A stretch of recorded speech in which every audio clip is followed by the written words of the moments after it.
عربی ایسی زبان ہے جہاں ہر لفظ جہاں لگایا گیا ہے وہاں پورا پیغام لے کر آتا ہے، پورا پیغام۔ اس کے اندر پوری بیج ہوتا ہے نا، بیج میں سارا درخت ہوتا ہے، صرف اس کو کسی جگہ لانے کی ضرورت ہے۔ تو عربی ایک ایسی زبان ہے جس کے حروف کا بھی مطلب ہے، حروف کا۔ کوئی زبان ایسی نہیں جس کے حرف کا مطلب ہے۔ عربی ایسی زبان ہے جس کے حروف کا بھی مطلب ہے۔ ابن المنظور نے لکھی ہے لسان العرب 17 جلدوں میں۔ وہ فرماتے ہیں کہ اگر حروف پہ لکھتا تو اتنی جلدیں تیار ہو جاتی، حروف پر، وہ الفاظ پر ہے، حروف پر۔ یہ واحد زبان ہے جس کے حرف کا بھی مطلب ہوتا ہے۔ الف کا مطلب ہے، با کا مطلب ہے، تا کا مطلب ہے، سین کا مطلب ہے۔ پھر اس میں جو نقطے والے حرف ہیں وہ کمزور ہیں، جو بغیر نقطے والے حرف ہیں وہ طاقتور ہیں۔ اس میں کئی وجوہات میں ایک وجہ جو آپ سب سمجھیں گے، نقطے والا حرف اپنا مطلب بتانے کے لیے محتاج ہے، نقطہ لگاؤ، اور بغیر نقطے والا حرف اپنا مطلب بتانے کے لیے کسی چیز کا محتاج نہیں، وہ آزاد ہو کر اپنا مطلب ادا کرتا ہے۔ جب اس مالک نے اپنا نام چنا تو ان حروف سے چنا جس میں نقطہ نہ آئے، اللہ۔ جب اپنے حبیب کا نام چنا تو ان حروف سے چنا جس میں نقطہ نہ آئے، محمد، احمد۔ اور جب کلمہ بنایا تو ان حروف سے بنایا کہ جس میں نقطہ نہ آئے، لا الہ الا اللہ، بولو محمد الرسول۔ نقطہ ہے۔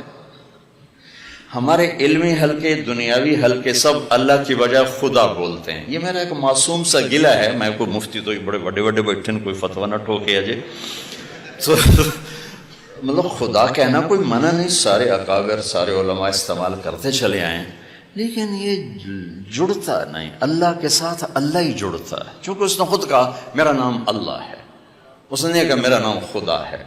خدا ایک ترجمہ ہے، خدا ترجمہ ہے، نام نہیں ہے، ترجمہ ہے۔ اور ناموں کا ترجمہ نہیں ہوتا، نام کو نام سے پکارا جاتا ہے۔ میں یوں کہوں زاہد صاحب کو، مولانا دنیا سے بے رغبت صاحب کیا حال ہے؟ مولانا خوشبودار صاحب کیا حال ہے؟ یہ میرا جملہ معقول ہے؟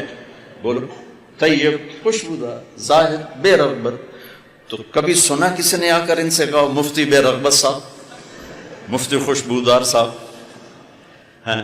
اور یہ ایک واقعہ ہے، سیال قوم ہے راجپوتوں کی، ان کی آگے ایک شاخ ہے ڈنگے سیال، جنگ میں اچھے بڑے ذمہ دار ہیں، تو ہمارے ان سے قدیم تعلق ہے۔ تو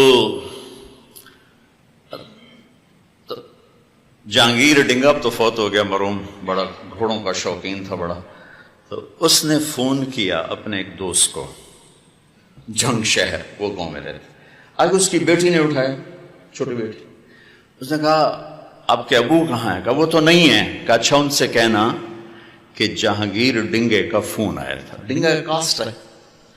تھوڑی دیر بعد اس کے دوست کا فون آیا ہنستے ہوئے، کہا یار جہانگیر میں آج تو بڑا لطیفہ ہو گیا۔ اسے کیوں ہے؟ اسے کہا میں گھر آیا تو میری بیٹی میں نے آخیا ابو جہانگیر ٹیڑے کا فون آیا تھا، جہانگیر ٹیڑے کا فون آیا تھا۔ نام کا ترجمہ نہیں ہوتا، نام کا ترجمہ نہیں ہوتا، نام کا ترجمہ نہیں ہوتا، نام کو نام سے پکارا جاتا ہے۔ تو آپ سارے اہل علم بیٹھے ہو، کون سی بڑی بات ہے خدا سے ہٹ کے اللہ پہ آ جاؤ، جو خود اس نے کہا اللہ نور السماوات والارض، اللہ لا الہ الا هو اللہ الذی لا الہ الا هو اللہ الذی یبدأ الخلق ثم یعیدہ اللہ الذی رفع السماوات بغیر عمد ترونها اللہ الذی خلق 7 سماوات ومن الارض مثلہن قل هو اللہ احد اللہ الصمد۔ کیا نام ہے اللہ! یہ واحد لفظ ہے جو ہونٹوں سے نہیں ادا ہوتا، اندر سے ادا ہوتا ہے۔ کہو اللہ،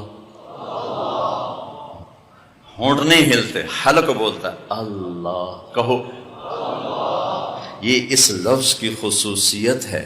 لفظ کہہ رہا ہے میں اندر میں آنے والی ذات ہوں، مجھے اندر لے جاؤ. ہونٹ نہیں ہلتے، حلق ہلتا ہے. اللہ، یہاں سے آواز آتی، یہاں سے. میں ہونٹ ہلاؤں گا تو اللہ ہو نہیں سکے گا، اللہ ادا نہیں ہو سکے گا. اللہ. تو بچو، اور یہ آپ کے مفتیان بھی، علماء سے بھی، عوام سے بھی، اللہ کہنے کی عادت ڈالو، اللہ لکھنے کی عادت ڈالو. جو نور لفظ اللہ میں ہے وہ خدا میں نہیں ہے، یہ فارسی کا لفظ ہے. اللہ اب اس کی اپنی ذات سے نکلا ہوا لفظ ہے. جو اللہ، کیوں جب آدمی اللہ کہتا ہے تو اللہ کے تمام صفاتی نام اس میں آ جاتے ہیں، تمام صفاتی نام اس کے اندر آ جاتے ہیں. تو میرے عزیزو، اب عربی طلبہ ہو، عربی سے مناسبت پیدا کرو. صرف ضربہ یضرب ضربن پہ نہ رہ جاؤ. پتہ نہیں زید کتھوا مریا، ضرب زیدن ضرب، کدی مار کھا رہا ہے کدی مار رہا ہے، کدی روٹی کھا رہا ہے کدی لتر کھا رہا ہے، کدی روٹی کھا رہا ہے کدی سوٹے مار رہا ہے. اکل زیدن ضرب زیدن ضرب زیدن. ایک تاجر کہنے لگا کہ مدرسے کے طلبہ غصے والے کیوں ہوتے ہیں؟ میں نے کہا یہ پہلا سبق ضرب یضرب ضربن پڑھتا ہے تو ان کے دماغ میں ضرب ضرب لگ جاتا ہے، پھر جو کر ضرب ضرب ضرب ضرب. کیا مصیبت ہے بھائی، کوئی اور بھی دیکھ لو. نام کو نام سے پکارا جاتا ہے. تو آپ سارے اہل علم بیٹھے ہو، کون سی بڑی بات ہے خدا سے ہٹ کے اللہ پہ آ جاؤ.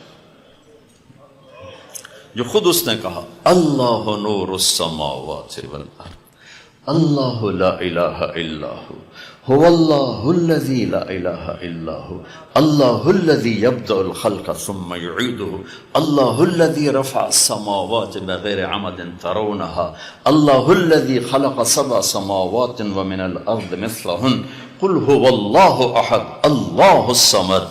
کیا نام ہے اللہ. یہ واحد لفظ ہے جو ہونٹوں سے نہیں ادا ہوتا، اندر سے ادا ہوتا ہے. کہو اللہ. ہونٹ نہیں ہلتے، حلق بولتا ہے اللہ. کہو. یہ اس لفظ کی خصوصیت ہے. لفظ کہہ رہا ہے میں اندر میں آنے والی ذات ہوں، مجھے اندر لے جاؤ. ہونٹ نہیں ہلتے، حلق ہلتا ہے اللہ. یہاں سے آواز آتی، یہاں سے. میں ہونٹ ہلاؤں گا تو اللہ ہو نہیں سکے گا، اللہ ادا نہیں ہو سکے گا. اللہ. تو بچو، اور یہ آپ کے مفتیان بھی، علماء سے بھی، عوام سے بھی، اللہ کہنے کی عادت ڈالو، اللہ لکھنے کی عادت ڈالو. جو نور لفظ اللہ میں ہے وہ خدا میں نہیں ہے، یہ فارسی کا لفظ ہے. اللہ اب اس کی اپنی ذات سے نکلا ہوا لفظ ہے. جو اللہ، کیوں جب آدمی اللہ کہتا ہے تو اللہ کے تمام صفاتی نام اس میں آ جاتے ہیں، تمام صفاتی نام اس کے اندر آ جاتے ہیں. تو میرے عزیزو، اب عربی طلبہ ہو، عربی سے مناسبت پیدا کرو. صرف ضربہ یضرب ضربن پہ نہ رہ جاؤ. پتہ نہیں زید کتھوا مریا، ضرب زیدن ضرب، کدی مار کھا رہا ہے کدی مار رہا ہے، کدی روٹی کھا رہا ہے کدی لتر کھا رہا ہے، کدی روٹی کھا رہا ہے کدی سوٹے مار رہا ہے. اکل زیدن ضرب زیدن ضرب زیدن. ایک تاجر کہنے لگا کہ مدرسے کے طلبہ غصے والے کیوں ہوتے ہیں؟ میں نے کہا یہ پہلا سبق ضرب یضرب ضربن پڑھتا ہے تو ان کے دماغ میں ضرب ضرب لگ جاتا ہے، پھر جو کر ضرب ضرب ضرب ضرب. کیا مصیبت ہے بھائی، کوئی اور بھی دیکھ لو. میرے بچوں، عربی سے مناسبت پیدا کر. اگر قرآن سے مزہ لینا ہے تو عربی سے مناسبت پیدا کر.